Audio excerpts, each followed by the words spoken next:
Good day, all. I am Victoria Inebeli, and today I'm going to be talking about transaction finality and the blockchain. So, before I delve into this, I would like to talk about transaction finality in the real world because we all, in one way or the other, perform transactions every day. So, using an illustration, let's assume I go to the mall to get a perfume.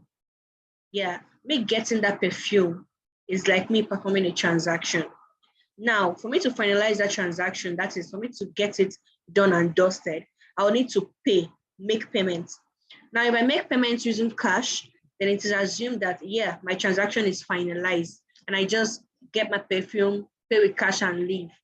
But then if I decide to use a credit card, it means that my transaction cannot be considered finalized until the people at the mall get value from the credit card company, right? Or let's say I decide to do a transfer. I cannot leave the mall with the perfume unless they get the alert based on the transfer, the transfer I made. So in these two cases, I performed a transaction, but this time we have a case of immediate finality and a case of non-immediate finality. So there's a case where I have to wait my transaction to be finalized, and another case where I just get instant finality. Now, what is transaction finality when it comes to the blockchain? So before I talk about transaction finality in terms of the blockchain, I would like to talk about what a transaction is in a blockchain. So basically, transactions are only operations that changes the current state of the blockchain, which includes creating, updating, and deleting something on the blockchain, right? So it is basically any transaction, it is basically any operation that alters the current state of the blockchain. Now, which means that reading data from a smart contract is not a transaction because you're just reading data, you're not altering the state of the blockchain. And also, it is important for you to know that transaction costs gas, which implies that a transaction on the blockchain would require you use a wallet, let's say a MetaMask wallet, or require that you pass in your private key manually into a tool like Web3.js or Ether.js in order to sign the transaction. So like signing a transaction is more like authorizing the alteration of data on the blockchain. Now, since we know what a transaction is on a blockchain, before I proceed, like bringing it back to the real world illustration now, if you notice, I went to get a perfume at a mall. That one now, it's called a transaction because I'm altering the state of the mall. I'm getting a perfume, meaning that there's a change, there's a reduction. I've taken one perfume. So if there were 5 perfumes there, it is now 4. I have altered the state of the mall. So that is a transaction. And that's the same idea that I'm trying to get you guys to understand when it comes to the blockchain.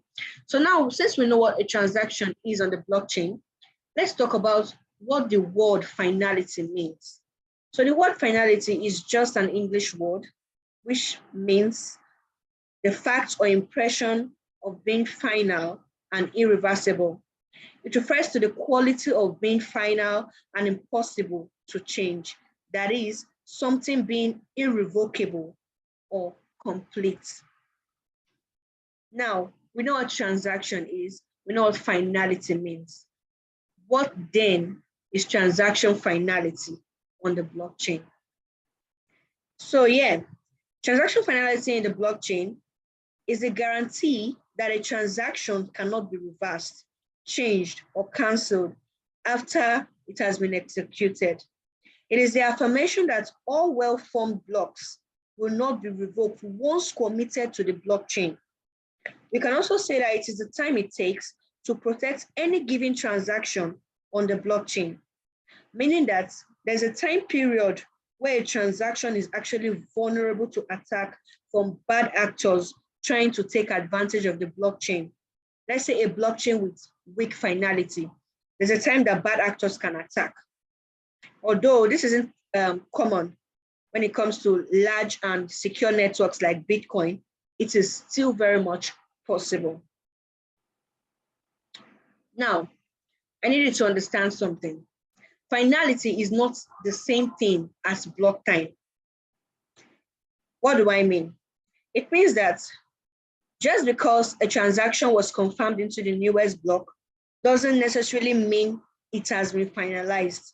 For example, in the Bitcoin community, it's generally accepted that once a transaction is 6 blocks deep, which can take up to 60 minutes because it takes about 10 minutes for Bitcoin to add a block.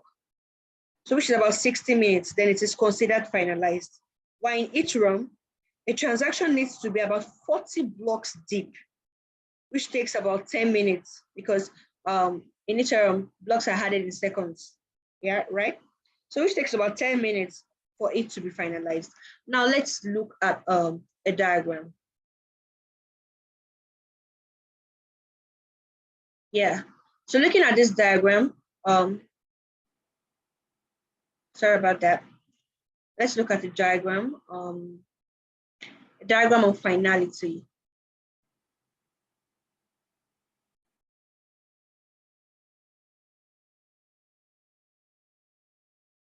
So looking at this diagram, we see that in terms of Bitcoin, it takes about 10 minutes, yeah, just like what I said, per block, which means that for a block to be considered final, like finalized and immutable, it takes 60 minutes. And then when it comes to BNB, which uses delegated proof of stake, it takes just a second. That is, just a second is needed for confirmation. And then when it comes to delegated proof of stake, it takes 0.5 to 1 second per block, meaning that it takes about 2 to 3 seconds for a block to be changed to be called immutable. Now back to what I was saying. Back to this. Yeah. So now, why is transaction finality essential? That is why is it important? Why do we need to bother ourselves about transaction finality? Why do I need to bother myself about transaction finality? Well, for me as a user, transaction on the blockchain as a user makes it very, very important for me to make sure that once I make some sort of transaction, I have this information that the transaction won't be revoked. And we can tell that in current scheme of chains that we are pretty comfortable using, this can be sometimes a concern. In the Bitcoin blockchain, for instance, there is acceptability up to 51% attack, and this can sometimes affect finality. Finality is also essential.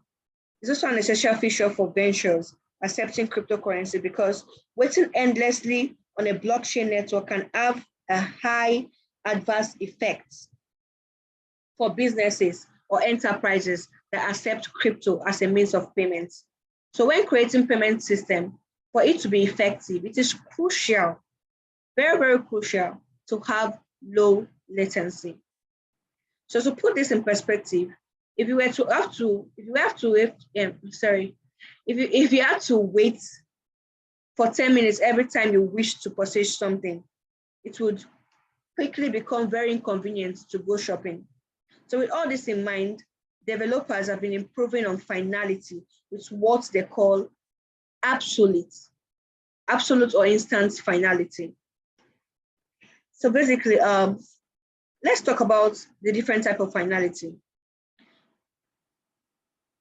We basically have 3 types of finality on the blockchain, namely the probabilistic finality, the absolute finality, and the economic finality.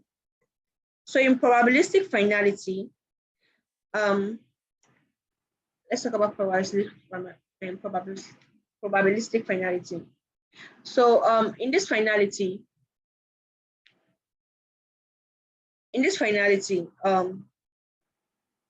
is actually provided by chain-based protocols. That is, chains like Bitcoin that uses Nakamoto consensus. So with probabilistic finality, the probability that my transaction can be revoked decreases as the block sinks deeper into the chain. It is important to note that proof of stake systems do not have full finality. It only has probabilistic finality. Now let me explain this using a diagram.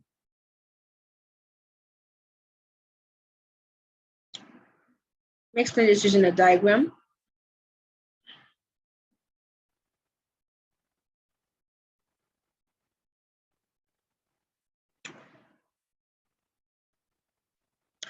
So take a look at this image here. This green block now, let's assume that this is where my transaction is. As it sinks deeper into the chain, the tendency or the possibility of it being revoked reduces. You understand? So in probabilistic finality, we assume that as the block which contains our transaction sinks deeper into the chain, then it's actually very, very hard for it to be revoked. So that is a possibility that it has been finalized.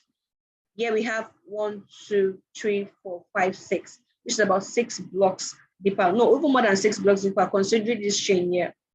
If this chain is going to be the accepted chain, the accepted fork here. So we have about 8 blocks. This green block being 8 block deeper. So the deeper the block goes into the chain, then the probability that it won't be revoked increases. Let's consider another diagram. Now look at this.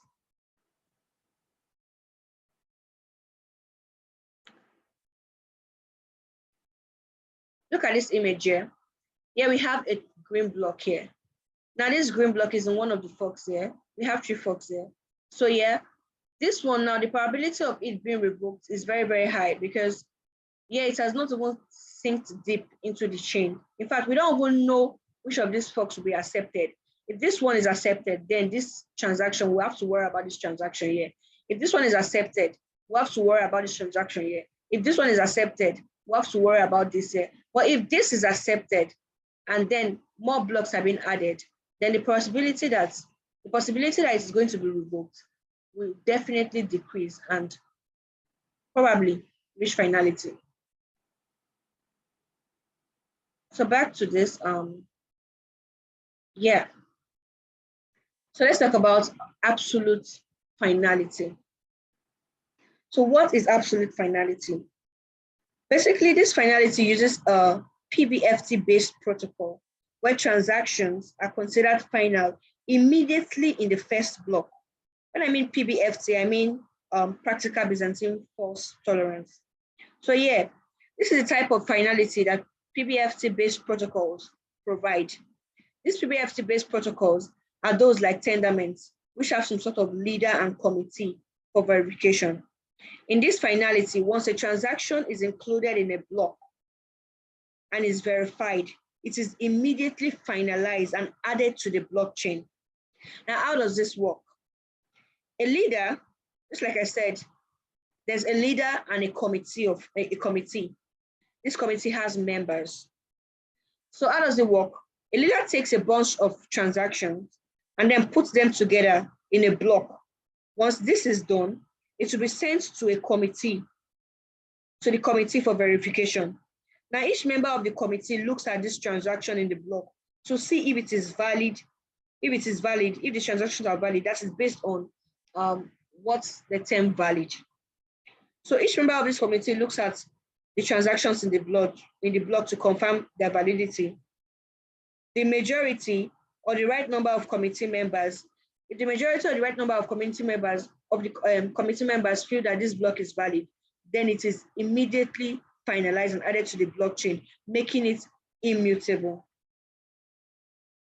But then if most of the committee members feel that this block is not actually valid, then it is not finalized.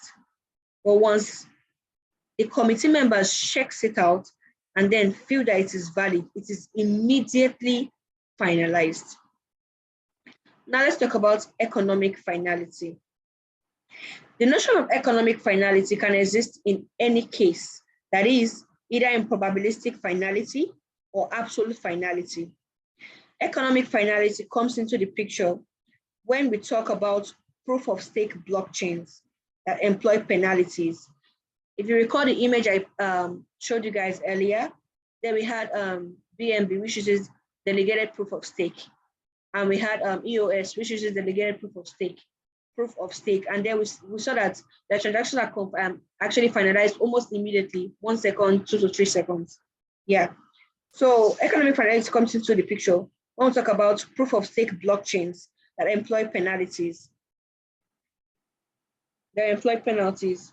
Now, let us assume that there's a network with 100 stake owners.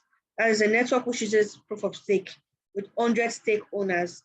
And each stake owner has a stake of $100 in the network. Thus, the overall worth of the network becomes what? Becomes $10,000. Now, let's say 2 blocks were added at the same time in an existing chain, that is in the existing chain. Now, the block with a maximum vote, that is the block that gets the most validation, will become a part of the chain, and the other will become an orphan, that is the other will be rejected. However, let's say we have 70% of the network validating block 1, and then we have 70% of the same network validating block 2. It sounds impossible, right? Because we have just 100%, and 70% plus 70% gives us 140%. This means that some stake owners have validated both blocks. Instead of validating 1 block, we have some stake owners validating the 2 blocks at the same time.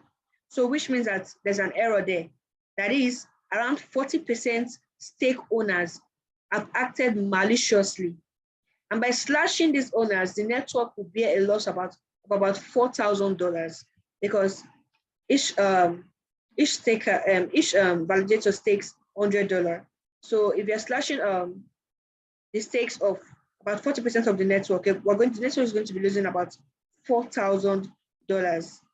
Now, after penalizing, let's say now that block 1 is accepted, it means that this 40% will be penalized, right? So after block 1 is accepted, every person found guilty of validating block 2, that is, those that validated block 1 and block 2 at the same time, will be penalized, and then the network will lose $4,000, thus providing an economic finality to the system. Now, the choice of probabilistic or absolute finality is based on the type of application we are planning to develop. If we are developing an app for transactions, we might want to go with probabilistic finality, where high availability is required. But if our system requires uniqueness across the network, we might want to opt for absolute finality, which preserves consistency. So basically, the kind of finality you choose, the kind of app you want to build determines the kind of finality you want to work with. Yeah. So basically, that's all about transaction finality. So transaction finality is very, very important. We all want to know if our transactions have been finalized. We all want to, those using this the crypto system for businesses, they want to be sure that, okay, after a transaction, they don't get, the transaction doesn't get to be revoked or reversed and all that. So it is a matter of importance. That is why developers keep on working on this finality stuff, which has led to absolute finality. And definitely more and more improvements are going to come when it comes to transaction finality on the blockchain. So I hope this helps. Thank you so very much for listening.